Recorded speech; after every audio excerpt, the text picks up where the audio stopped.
আমি আল্লাহ যাহা জানি তোমরা তা কিছুই জানো না। অর্থাৎ আমি আল্লাহ জানি ওই জাতি গুনাহ চাইলেই করতে পারবে, কিন্তু এমন একদল আমার বান্দা জমিনে থাকবে এরা গুনাহ করবে দূরের কথা, এদের কাছে কোনো গুনার আসরও লাগতে পারবে না। এমন জাতি অবস্থা তাদের অন্তরে হবে। আল্লাহ পাক এবার সিদ্ধান্ত করে ফেললেন যে ফেরেশতারা তোমরা বুঝো না কেমনে শ্রেষ্ঠত্ব দান করবো, এবার তুমি বাস্তবে একটা নমুনা দেখাই। আল্লাহ নমুনা দেখাইতে গিয়া আদমকে বানাবা সিদ্ধান্ত নিল। ঘর বানানোর সিদ্ধান্ত আগে, এবার আদমকে বানাবেন। পৃথিবী নামের মধ্যখানে পানির উপরে মাটির আবরণ। আল্লাহ বলেন সরদার ফেরেশতাদের জিবরাইল জমিনে যাইয়া ওই মাঝখানের মাটির চামড়াটা অংশ আমার কাছে নিয়ে আসো, আমি আদম রে বানাবো। জিবরাইল গিয়া মাটির একটু চামড়া নেওয়া লাগবে, দিবে না, মনে কষ্ট। জিবরাইল ব্যর্থ হয়ে চলে গেলেন। আল্লাহ পানি নেই। আল্লাহ বলেন মিকাইল যাও। মিকাইল এইসব পারে নাই, ফেরো। এইবার আসছে ইসরাফিল, ফেরো। রাজি হয় না। আল্লাহকে আজরাইল তুমি যাও তো। আজরাইল সেই কি এর আবার অনুমতি, কুদরতের হাত জিবরাইল ফেরেশতার হাতটার তালু দিয়ে একটা আঘাত করছে, পুরা চামড়া টান মেরে লয়ে দৌড়। আল্লাহ নাও দেরি হইল না, দেরি কি আবার? মাত্র জিবরাইলের হাতের তালুর মধ্যে ঢুকে গেছে পুরা চামড়া। বুঝেন আজরাইলের পুরা হাতটা কত বড়, এটা হলো হাতের তালু। এই ফেরেশতার দেহ কত বড়। আজকে তালতলি একজনের রুহু কবজ করলো, আজকে ঠিক একই টাইমে একজন মারা গেল আমেরিকায়। আজরাইলের কেমনে করবে? মানে পুরা পৃথিবীটা আজরাইলের সামনে একটা পান্ডানের মতো। কার কুদরত? এবার আল্লাহ ওই প্রথম পৃথিবীর ওই যে চামড়ার মতো হইছে, এখান থেকে আল্লাহ আদমকে বানালেন। আমাদের আদি খেয়াল করেন, পেস্টাস লাগাইন না আবার পরে। আদম আদিম শব্দ থেকে, আদিম শব্দ আরবি এর বাংলা অর্থ চামড়া। কিসের চামড়া? মাটির। মাটির চামড়া থেকে আদম তৈরি। আল্লাহ আদমকে বানাইয়া এরপরে ফেরেশতার সামনে উপস্থাপন করলেন, আর ফেরেশতাদের বললেন সব মাখলুকাতের নাম বলো। ফেরেশতারা পারলেন না। ওয়াল্লামা আদামাল আসমাআ কুল্লাহা। আল্লাহ আদমকে বললেন আদম তুমি এবার নামগুলো বলে দাও। আদম সব মাখলুকাতের নাম বলে দিল। এবার ফেরেশতারা কয় আমরা নিজের যে বড় মনে করছিলাম, মনে মনে ভয় পেয়ে গেছে, আমরা তো আসলে বড় হওয়ার যোগ্য। এটা আল্লাহর কাছে পেশ করলেন কোরআনের আয়াত, সুবহানাকা লা ইলমা লানা ইল্লা মা আল্লামতানা ইন্নাকা আনতাল আলিমুল হাকীম। ও দয়ার মালিক, তুমি যা শিখাইছো তাই পারি, এর বাইরে পারি না। আদমই শ্রেষ্ঠ হওয়ার যোগ্য, আমরা শ্রেষ্ঠ হতে পারি না। আল্লাহকে এটা মুখে বললে হবে না, বাস্তবে দেখাও। উসজুদু লি আদম, আদম রে কি করো? সিজদা করো। এই যে ফেরেশতারা নিজেদের ভুলটা বুঝতে পারলো, এখানে একটা পয়েন্ট খেয়াল করেন। ফেরেশতারা আল্লাহর কাছে ক্ষমা চাইল, যদিও তারা নিজেরা মনে করছেন আমাদের দুর্বলতা, ভুল, কিন্তু এটা আল্লাহর আদালতে কিনা। কথা বলেন না কেন? কি আপনাদের খারাপ লাগছে? আল্লাহর আদালতে কিনা ভুল। কিন্তু এখানে একটা পয়েন্ট মনে রাখবেন, এই যে ফেরেশতারা আল্লাহর কাছে ক্ষমার প্রার্থনা করলো, ডাইরেক্ট করে না, একটা ওসিলা পেশ করছে। কি পেশ করছে? বর্তমান বাংলাদেশে ধর্ম নিয়ে, ইসলাম নিয়ে ফিতনা বেশি। পৃথিবীর কোন রাষ্ট্রে ইসলাম ধর্ম নিয়ে এত ফিতনা নাই। আমার সোনার বাংলায় যেই পরিমাণ ফিতনা, পীর মুরিদির মধ্যে যাবেন ফিতনা, টুপির মধ্যে যাবেন ফিতনা, নামাজে দাঁড়াবেন ফিতনা, আছে না নাই? হিন্দুরা ফিতনা করে না, খ্রিস্টানরা করে না, সব ইসলামের ব্যানার আলা মুনাফিকরা করে। কি আছে না নাই? আর এটা বাংলাদেশে কেন, কার বদদোয়া লাগছে, কোন বুজুর্গের বদনজর লাগছে বলা যায় না। নাহলে দুনিয়াতে আর কোথাও এত ফিতনা নেই। কি ফিতনা? এই ফিতনার মধ্যে একটা ফিতনা হলো ইউটিউবে অনেক বয়ান। আমগো বয়ান তো 50,000 লোকে শুনে, 1 লাখ লোকে শুনে। ওগো বয়ান তো সারা দুনিয়ায় শুনে। টিভি চ্যানেলে কি বয়ান? ওসিলা পেশ করে দোয়া করা বেদাত। বাস একটা মাইরে দিছে, ওসিলা দিয়ে দোয়া করা বেদাত। আর আমি চ্যালেঞ্জ করে বলছি, সারা দেশে আজও বলি, ওসিলা পেশ করে দোয়া করা সুন্নাত। ফেরেশতারা ওসিলা পেশ করলেন, ইয়া আইয়ুহাল্লাযীনা আমানু ওয়াবতাগু ইলাইহিল ওয়াসিলা। ফেরেশতারা ওসিলা পেশ করলো। কি ওসিলা? একটা আমল। কি আমলটা? কি?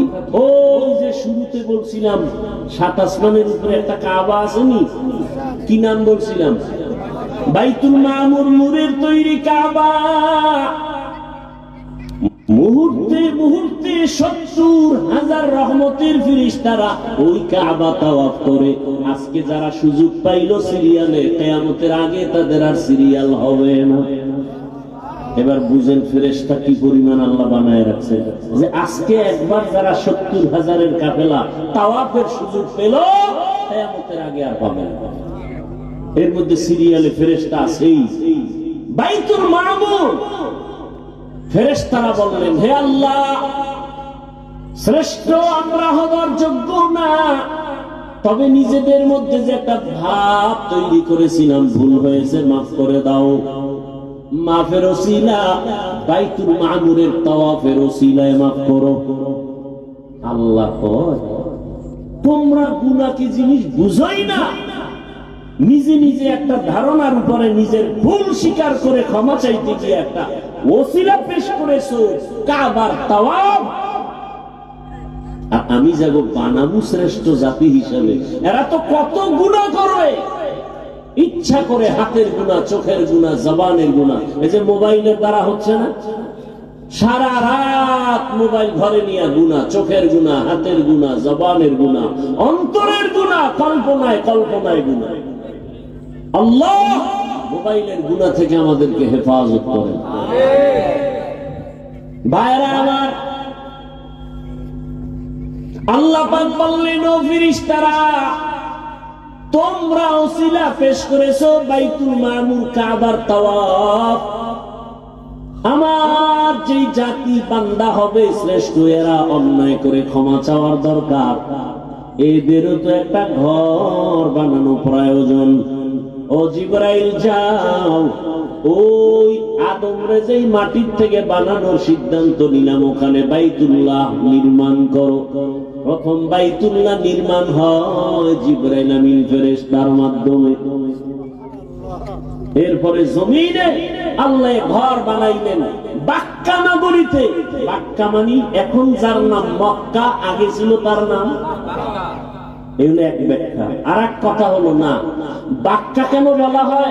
কাবা যে এরিয়ায় আছে এই জায়গাটির নাম বাক্কা, আশেপাশের জায়গার নাম মক্কা। আবার বলে বাক্কা কেন বলে? বাক্কা শব্দের অর্থ হলো নত হওয়া। কি হওয়া? ওখানে গেলে সব মাস্তান কি হয় না, ধনী লোক একটু ভাব নেই, ওখানে কোনো ভাব চলে। রিক্সা ড্রাইভারও সাদা কাফন পরে লাশের মতো কাফন লাগাও। ধনী তুমি একই পোশাক পরো, মাথায় টুপি রাখা যাবে না, পায়ে কোনো জুতা রাখা যাবে না, সেলাইবিহীন কাপড় পরো, এবং এই কাপড় পরা অবস্থায় কোনো আতর লাগানো যাবে না, সাবান দিয়ে ডোলে গোসল করা যাবে না, কোনো একটা বিচিও খোটে রক্ত বার করা যাবে না। ওখানে গিয়া জোরে জোরে চিল্লায় বলতে হবে, লাব্বাইক আল্লাহুম্মা লাব্বাইক, লাব্বাইক লা শারীকা লাকা লাব্বাইক, ইন্নাল হামদা ওয়ান নি'মাতা লাকা ওয়াল মুলক লা শারীকা লাক। এটাকে তালবিয়া বলে। কি বলে? হজের নিয়ত আছে নামাজ ছাড়া? হজ না করা পর্যন্ত মরণ হবে না যদি একটা আমল দি করেন। করবেন না হুদে কইয়া লাভ কি? করবেন। যারা 5 ওয়াক্ত নামাজ পড়ে না এরাতে আমল জীবনেও করতে পারে সম্ভব। আর এই 5 ওয়াক্ত নামাজের পরে ওই আমলটা করলে তার হজ করা ছাড়া মরণ হবে না। ভাইরা আমার, হাদিস শরীফে নবী বলেন, বান্দা যখন সাদা কাফন পরে লাব্বাইকের আওয়াজ দেয়, জোরে দিবে, আওয়াজটা যত দূর যাবে ওই এরিয়ার সব আল্লাহর ভিন্ন মখলুক তার পক্ষে হাসরের দিন সাক্ষী দিবে। এবং এই পুরা তালবিয়া 4 শ্বাসে পড়া সুন্নাত। কয় শ্বাসে? এই মনে রাখবেন, আমি পড়ে শুনাই, এটা খেয়াল করবেন। লাব্বাইক আল্লাহুম্মা লাব্বাইক লাব্বাইক লা শারীকা লাক লাব্বাইক ইন্নাল হামদা ওয়ান নি'মাতা লাকা ওয়াল মুলক লা শারীকা লাক। কয় শ্বাস হইল? এই 4 বারে 4 শ্বাসে পড়বে। এটাও তো আমার খবর নেই। হ্যাঁ, হজ এত সোজা। শাইখুল হাদিস আল্লামা আজিজুল হক রাহমাতুল্লাহ আলাইহি বলতেন, হজ যদি কেউ করতে চায় তাহলে প্রথম গিয়া সে দেখবে, দ্বিতীয়বার গিয়া জানবে, তৃতীয়বার গিয়া করবে, তাহলে হবে হজ করা। আরে হজের উপরে একটা কিতাব লেখছেন পৃথিবীর শ্রেষ্ঠ একজন বিখ্যাত আলেম, সমস্ত আলেম তার নাম জানে, তার কিতাব মাদ্রাসায় পড়ানো হয়।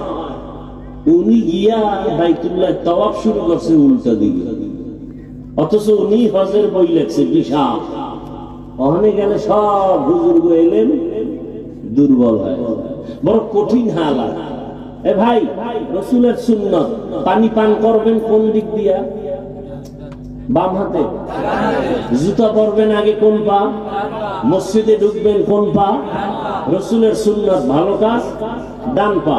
হজ করছেন বা উমরা করছেন কারা? একটু হাত দেখেন তো, খবর নেই, হাত নামা। আচ্ছা, যারা ছবিতে দেখেন খেয়াল করবেন, যারা করছেন এদেরও খেয়াল নেই। প্রত্যেকটা ভালো কাজ ডান দিক দিয়ে শুরু হয়, ঠিক, কিন্তু হজের তাওয়াফ শুরু হয় বাম দিক দিয়ে। কারণ কি? যখন আমরা তাওয়াফ শুরু করি এই সিনাটা বাম দিকটা কাবার দিকে থাকে, খেয়ালও করেন নাই কি? ডান দিক থাকে না বাম সাইড, অর্থাৎ এদিকে ঘুরে। হজরে আসওয়াদ পাথরের গোড়ার থেকে তাওয়াফ শুরু হয়, বামে ঘুরতে থাকবে, ঘুরতে ঘুরতে কয় চক্কর? 7টা। গুইরা এই সাদা হজরে আসওয়াদের এখানে আসবে, 1 চক্কর শেষ, আবার এখান থেকে ঘুরবে। সব ডান দিক দিয়া সুন্নাত। তাওয়াফটা বামে কেন? কথা বুঝেন না? বিশাল ডান দিকে, বাম সিনা বাম দিকে ঘুরে, বাম দিকে। ডানে তাওয়াফ করলে তো হবেই না, সিনা বাম দিকে শুরু হয়, বামে ঘোরে, বামে তাওয়াফটা শুরুই হয় বাম দিক। এই যেমন এই ধরনের স্টাইল, হ্যাঁ, ডান দিক দিয়ে শুরু করলে এই দিক দিয়ে ঘুরা শুরু হয়। কিন্তু না, এই হজরে আসওয়াদ এই কোনায়, ওখান থেকে ঘুরতে থাকে বামে, বামে ঘুরে আইয়া এখানে আবার ঘুরো। এই সিনা বাম দিক, বাইতুল্লাহ সম্পর্ক ডাইনটা থাকবে এই সাইড। আর যদি ডানে ঘুরি, এদিক থেকে শুরু করি, তাহলে এই সিনা থাকবে কাবার দিকে। এই সিনা কখনো কাবার দিকে থাকবে না। আপনি চিন্তা করতে পারেন যে বড় কঠিন কথা, এটা বুঝতেও বড় কঠিন। তাওয়াফের সময় বাইতুল্লাহর দিকে তাকানো যাবে না, কত কঠিন আইন। যখন তাওয়াফ করি হাজী সাহেবরা, বাইতুল্লাহর দিকে তাকায় থাকা যাবে না, নিষেধ। সিনা ফিরানো যাবে না বাইতুল্লাহর দিকে তাওয়াফের সময়, শুধু এইটা থাকবে বাম সাইড। বড় কঠিন হালাত। দেখেন, রাসূলের রওজায় চিল্লানো যাবে না, চিল্লাইলেই গুনাহ। বাইতুল্লাহ জোরে আওয়াজ না দিলে গুনাহ। লাব্বাইক কেউ যদি কয় আমি বড় লোক, মানুষের তো আসতে কই, গুনাহ। ওখানে জোরে চিল্লাও, শুধু চিল্লাও, রমণ করো, নাইচা নাইচা হাঁটো। এখন অসৎ চোর যারা দিনের চোর, এরা যদি আমার এই কথাটারে কাট করে চাইলে দেয় যে হাফিজুর রহমান সাহেব বলছে নাইচা নাইচা তাওয়াফ করো, নাচতে কইছে, এরকম বেয়াদবা আমার দেশে আছে না নাই? অভাব নাই। ওই সোনারা তো রমল কি তাও ভালো করে বুঝে, রমল কি তাও বুঝে না। বুঝাইতে গিয়া বলছি এইভাবে হেলে দুলে তাওয়াফ করতে হবে, এটার রমল কর। তুমি ধনী না গরিব হলে কোনো মাস্তানি চলবে না। গরিবেরও যে সুরাত, ধনীরও একই সুরাত, আওয়াজও এক। লাব্বাইক আল্লাহুম্মা লাব্বাইক লাব্বাইক লা শারীকা লাক লাব্বাইক ইন্নাল হামদা ওয়ান নি'মাতা লাক ওয়াল মুলক লা শারীকা লাক। রেকর্ড করলে তো বুঝতে পারবেন এইটা 4 বারে পড়তে হবে। এটা আমরা এত খবর নাই। আল্লাহ সবাইকে বুঝার তৌফিক দান করেন। দয়াময় আল্লাহ আদম নবীকে বানায় জান্নাতে রাখলেন। আল্লাহকে আদম তুমি ঘুমাও, এমন ঘুম দিছেন যে মনে হয় আর জীবনে উঠবেন না। আল্লাহ রাব্বুল আলামিন কুদরতের হাত দিয়া আদম নবীর পৃষ্ঠ থেকে পিপিলিকার সূরাতে সবগুলো রূহকে বের করে নিলেন। কিয়ামত পর্যন্ত যত মানুষ আসবে সব প্রাণীর রূহ পিপিলিকার ন্যায় আল্লাহ বের করলেন। আর আদম নবীর এক হাত থেকে আম্মা জান হাওয়াকে বানাইলেন। মনে আছে আদম শব্দের অর্থ কি বলছিলাম? চামড়া, মাটির চামড়া থেকে। আর হাওয়া হাওয়া হাওয়া শব্দ হলো হাওয়া, ওয়ার উপরে তাসদিদ। এটা হাইয়ুন থেকে হাওয়া। হাইয়ুন মানে জিন্দা, হাইয়ুন মানে কি? ওয়াল হাইয়ুল কাইয়ুম। হাওয়াকে হাওয়া বলা হয় কেন? কয় যে জিন্দা ব্যক্তি থেকে হাওয়াকে বানানো। জিন্দা ব্যক্তিকে আদম। বুঝেননি কথা? আদম আলাইহিস সালামকে জান্নাতে থাকতে দিলেন। এরপরে ঘটনা তো অনেক জানেন। আল্লাহ পাক এক পর্যায়ে নিষেধ করলেন এই গাছের কাছে যাইবা না, তারপরও গেলেন, ফল খাইলেন। আল্লাহ তাআলা এক পর্যায়ে দুজনকে দুনিয়ায় পাঠাইলেন। দুনিয়াতে আল্লাহ সবার আগে আদম পাঠান নাই। আদম নবী দুনিয়াতে আসার 2000 বছর আগে এই জমিনের বাসিন্দা জিনেরা ছিল। তারা ছিল। ইবনে কাসির রাহমাতুল্লাহ আলাইহি বলেন জিনের আগে এই জমিনের বাসিন্দা ছিল আর একদল প্রাণী, এরাও শরীয়ত আল্লাহর মানত। এদের নামও লেখছে আল হিন আল বিন। আল হিন আর বিন নামে এই প্রাণীগুলো জমিনে বসবাস করত।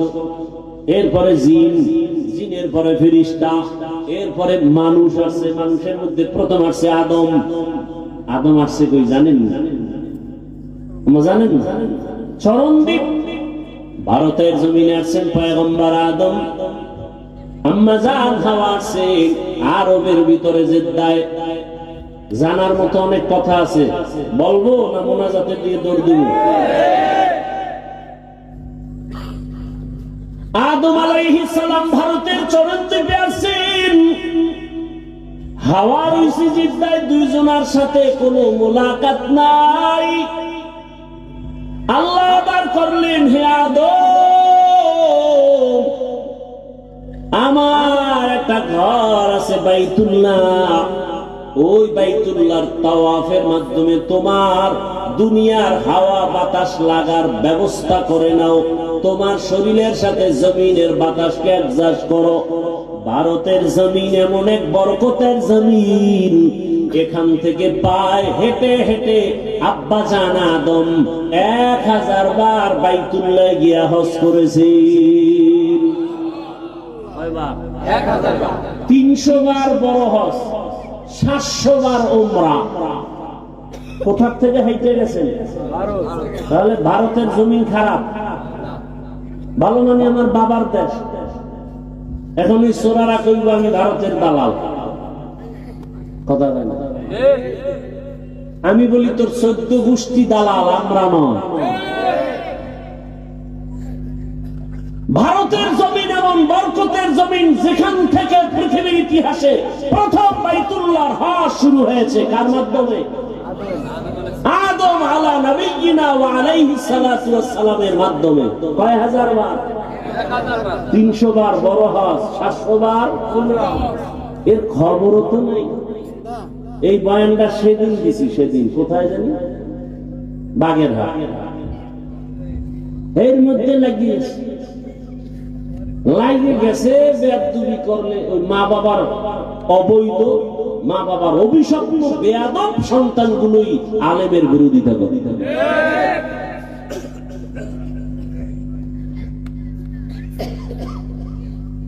ভারতের জমিন তো ওই বরকতি জমিন, আজও ভারতের রাজধানী দিল্লি শহরে দাঁড়িয়ে আছে মুসলমানের ঐতিহ্য কুতুব মিনার। খবর তো নেই।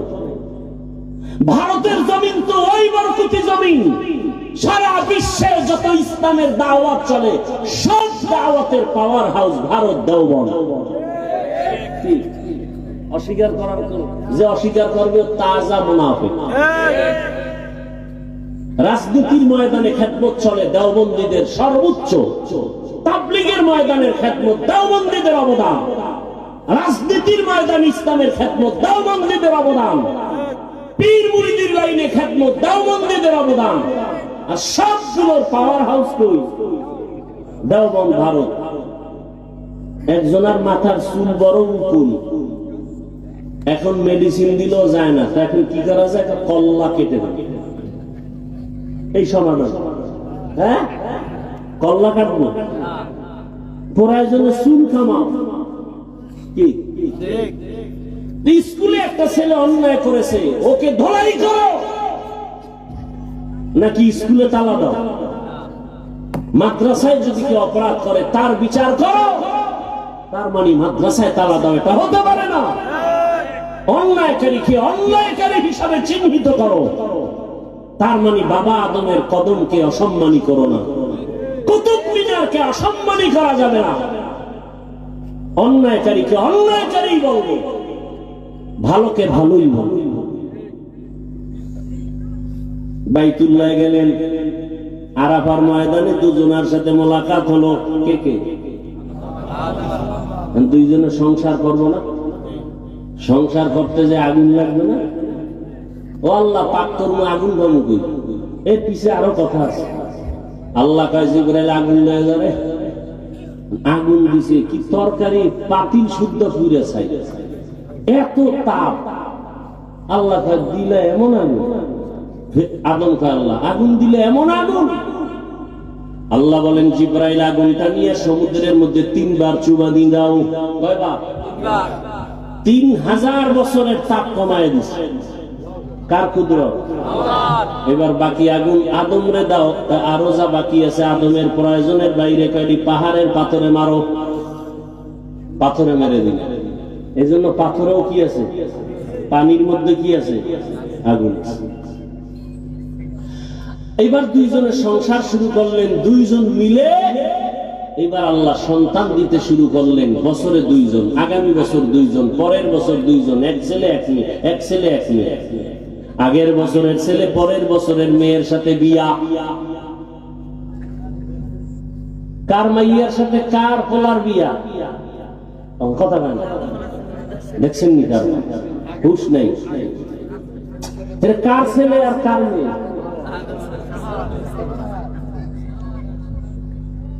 এটা আলাদা আলাদা না একই মায়ের সন্তান?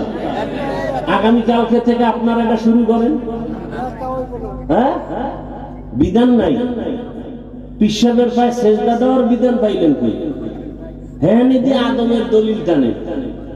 ফেরেশতারা আদমরে সেজদা দিছে, আমরা দিলে দোষ কি? তাহলে আদম আপন সন্তান ভাই বোনের বিয়ে হয়েছে, তোমরাও করো, দোষ কি? আল্লাহ হেদায়েত দান করুন।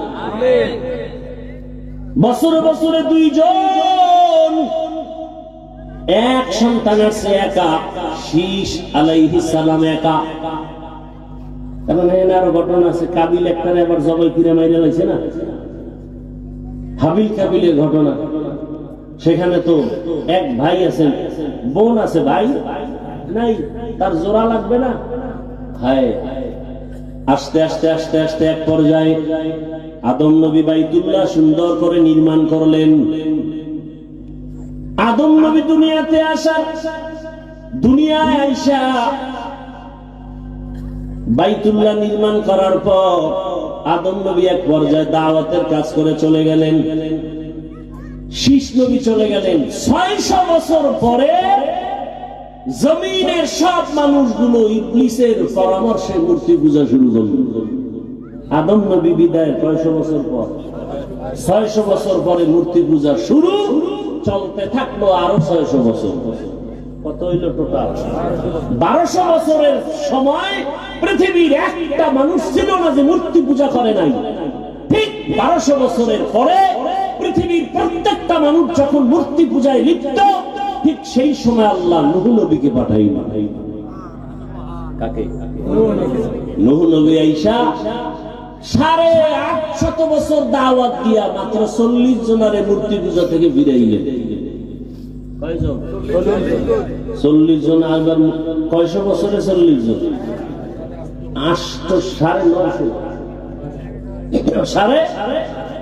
950 বছর। আল্লাহ জানাই দিলেন, এই নূহ, তুমি আর 1000 বছর দাওয়াত দিল, একটা লোক আর মূর্তি পূজা, এই 40 জন। নূহ নবীকে যদি আর ফিরে নাই মাইরে ফেলাও, এদের সব দোয়া করে দাও। আল্লাহ কোরআনে সে দোয়ার কথা বলছেন। আকালা নূহুর রাব্বি লা তাযার আলাল আরদি মিনাল কাফিরিনা দাইয়ারা। এইবার দোয়া কবুল হয়ে গেছে। দোয়া কবুল হওয়ার পরেই আল্লাহ কয়, নূহ, তোমার সন্তান 40 জন মুমিন সহ আমার গজব আসবে, তুফান, নিরাপদের জন্য একটা কিস্তি বানাও। ওই কিস্তির মধ্যে 40 জন মুমিন তোমার সন্তান সহ, আর প্রত্যেকটা প্রাণীর এক জোড়া করে, 2টা গরু, 2টা হাতি, 2টা ছাগল, 2টা ভেড়া, 2টা বকরি, এবং পানির মধ্যে যা আছে এইভাবে জোড়ায় জোড়ায়। আল্লাহ কি বানাইতে কইলেন? কিস্তির মানে কি বলেন? সবাই বলেন, একবার বলেন নাউযুবিল্লাহ, আবার বলেন। আজকে থেকে আর জীবনে নৌকা বলবেন না, আওয়ামী লীগেরটা না, এটা আপনি বলেন না, বলেন এটা আবার কাজ লাগায়। নূহ নবীর নৌকা বলবেন না। আচ্ছা বলেন তো, পৃথিবীতে এমন কোন নৌকা আছে যে এক জোড়া হাতি, এক জোড়া গরু, 40 জন লইয়া উঠবেন আর আপনি জিন্দা থাকবেন? মেয়া 13 জন উঠে কইরা যাইতে লইছিলাম, কইরা গেছি, ধর ধর ধর কইয়া নাই। তাহলে এটা আসলে কি নৌকা ছিল না জাহাজ? জাহাজ। তালে তালে আমরা বাঙালি তো নৌকা বইলে ফেলেছি, নৌকা ঢুকে গেছে ঘরে ঘরে। নূহ নবীর নৌকা না জাহাজ? কি আপনার যুক্তি কি বলে? নৌকায় সম্ভব এক জোড়া হাতি নেওয়া, এক জোড়া গরু, এক জোড়া ভেড়া, এক জোড়া বকরি, এক জোড়া হরিণ, এক জোড়া বাঘ, সিংহ, এরপর 40 জন মুমিন। নৌকা না জাহাজ? জাহাজ বানাইলেন। এরপরে ঘটনা তো আপনারা জানেন, এমন তুফান আসলো, নূহ নবীর 3 সন্তান আর 40 জন মুমিন ছাড়া আর একটা মানুষও দুনিয়াতে বেঁচে নেই। পুরা দুনিয়া শেষ, আল্লাহর কাবা ঘর ওখানে নেই, সমান হয়ে গেছে, বাইতুল্লাহ দেখা যায় না। নতুন করে আল্লাহ পাক নূহ নবীর 3 সন্তানের মাধ্যমে হাম, সাম, ইয়াফাত, এই 3 সন্তান দিয়া নতুন করে পৃথিবীটাকে আবার আবাদ করা শুরু হলো। এজন্য নূহ নবীকে বলে দ্বিতীয় আবুল বাশার। প্রথম আবুল বাশার কে? আদম আলাইহিস সালাম, প্রথম আদি পিতা। দ্বিতীয় আদি পিতা নূহ আলাইহিস সালাম। এই 3 সন্তান দিয়া এবার দুনিয়া আবার আস্তে আস্তে আস্তে আস্তে এক পর্যায়ে আল্লাহ এই 3 সন্তান মিলে ওই সময় একটা শহর নির্মাণ করলো। আধুনিক বিশ্বে ইরাকের অন্তর্গত ওই শহরটার নাম কোরআনের ভাষায় বাবেল শহর। কি শহর? বাবেল শহরে এক সময় অধিপতি ছিল নমরুদ। নমরুদ একদিন স্বপ্ন দেখে আগুন উঠছে ঘুমের ভিতরে, আগুন উঠে পুরা বাবেল ধ্বংস। গণকারী পণ্ডিতের কয় কি দেখলাম? কয় তোমার শনি। কি দেখছো? এমন এক পুত্র ছেলে আসবে, তোমার এই খোদাইগিরি সব শেষ। নমরুদ দেখায় তাহলে জন্ম নিয়ন্ত্রণ শুরু। এটারে বলে বার্থ কন্ট্রোল, জন্ম নিয়ন্ত্রণ হারাম। পৃথিবীর ইতিহাসে জন্ম নিয়ন্ত্রণ আইন প্রথম পাশ করে নমরুদ। আর এই আইনের ডাইরেক্টর বানাইছি ইব্রাহিম নবীর বাবা আজম।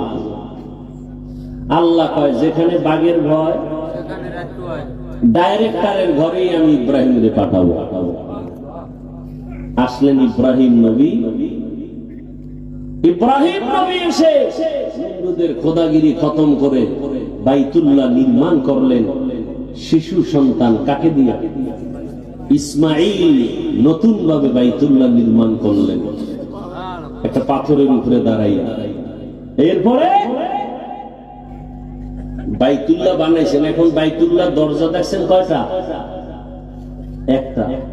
ঠিক ঠিক ওই বরাবর ওই পাশে আরেকটা দরজা ছিল, দুই দরজা ছিল, এবং উপরে ছাদ ছিল না, খোলা ছিল। আল্লাহ বাইতুল্লাহ নির্মাণ করার পরে বাইতুল্লাহর পাশে একটা পাহাড় আছে, ওই যে পানির জমিন মনে আছে? কথা বলে এটা নড়াচড়া করে, নড়াচড়া করে। আল্লাহ পাক বলেন আলাম নাজআলিল আরদা মিহাদা ওয়াল জিবালা, পাহাড় দিয়ে পেরাক মারলেন। পৃথিবীতে আল্লাহ প্রথম জমিনে পাহাড় বানাইছেন, যেই পাহাড়, ওই পাহাড়ের নাম জাবালে আবু কুবাইস। বাইতুল্লাহর পাশে বর্তমান বাদশার বাড়ি উঠানো ওই পাহাড়ের নাম জাবালে আবু কুবাইসে আল্লাহ অর্ডার করলেন ইব্রাহিম, আবু কুবাইস পাহাড়ে উঠে তুমি হজের এলান করে দাও। এই বাইতুল্লাহ হজ যারা করবে, তোমার আওয়াজ যারা শুনবে তারা হজ না করে মরবে না। ইব্রাহিম নবীকে আমার আওয়াজটা কতদূর যাইব? এই নদীর ঘাটে। আওয়াজ দেওয়া তোমার দায়িত্ব, পৌঁছানোর দায়িত্ব আমি আল্লাহ। মুফাসসিরিনে কেরাম বলেন ইব্রাহিম নবী যখন আওয়াজ দিলেন, মায়ের গর্ভের বাচ্চার কান পর্যন্ত আল্লাহ আওয়াজ পৌঁছায় দিলেন। রূহের জগতে যত মানুষ কিয়ামত পর্যন্ত আসবে, সব রূহের জগতে আওয়াজ পৌঁছায় দিলেন। এবং এই আওয়াজ যারা শুনে লাব্বাইক বলেছে, তারা হজ না করে মরবে না।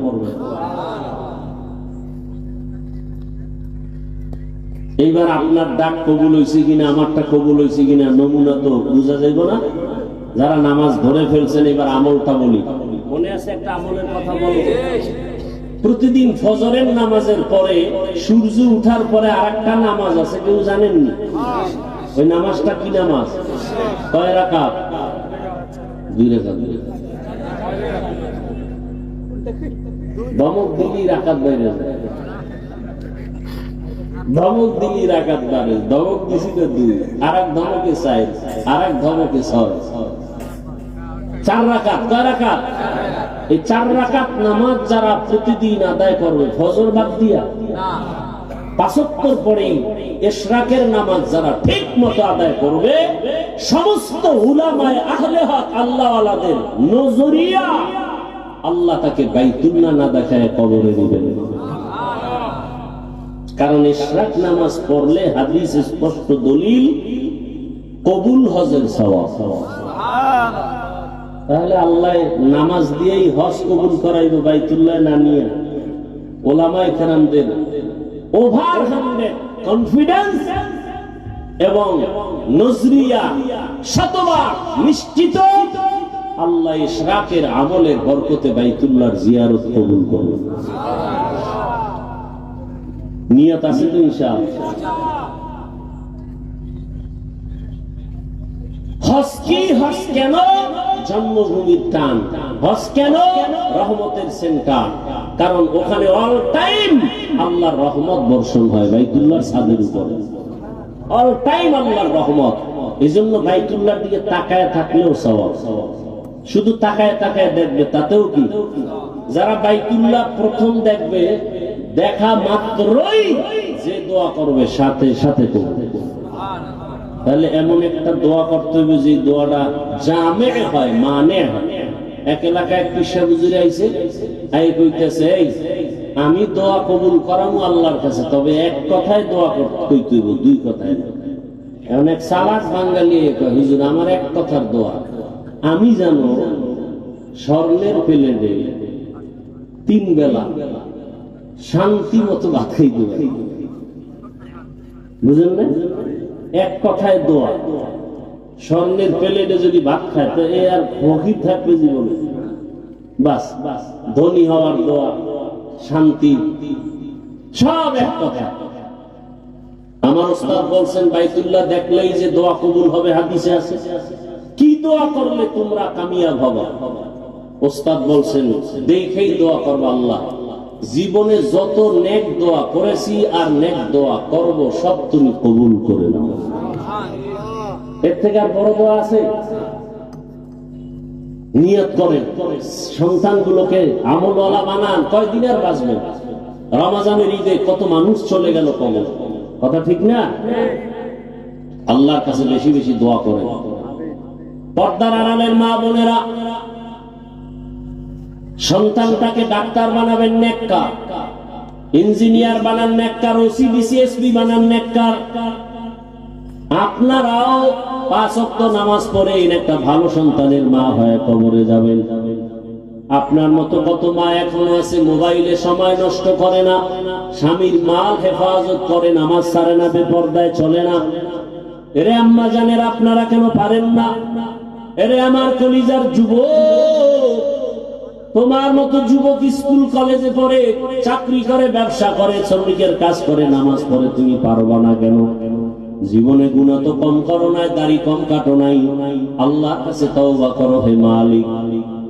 ওই বাইতুল্লাহ এত বড় দামি ঘর, কত গরিবরা সেখানে যায়। ও আল্লাহ তুমি একবার আমাকে নাও, আর দাড়ি কাটবো না, নামাজ ছাড়বো না, বেপরদায় চলবো না।